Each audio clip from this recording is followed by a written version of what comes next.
હું શેમાડે એવે કોઈ છે પ્રધાનજી હું પ્રતિજ્ઞા લઉં છું જ્યાં સુધી રાખેલાનું માથું કાપીને સાબરમતી માતાની ના દો તો હું સિદ્ધરાજ જયસિંહ મળી જઈશ મહારાજ રાખેલા જેવો નથી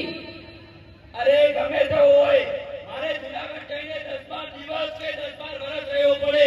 પણ હું રાણદેવને પાછી લઈને જ આવીશ હું તો ચાલ્યો તમે આવો છો તો એટલો જ કાપી છો અરે મહારાજ આપણા રાજ્યમાં એવા સેનાપતિઓ છે જેમણે ઘણા બધા યુદ્ધો વિજય પ્રાપ્ત કર્યા તમે કદાચ એને બોલાવી લાવો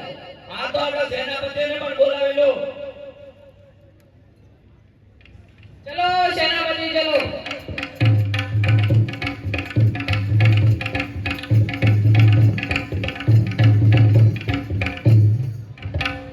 મહારાજની જય હો મહારાજની જય હો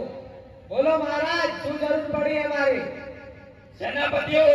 આપણે જુનાગઢ પર આક્રમણ કરવાનું છે શું તેના માટે આપણી સેના તૈયાર છે અરે મહારાજ અમારી સેના તો તમારા માટે સદાય હાજર છે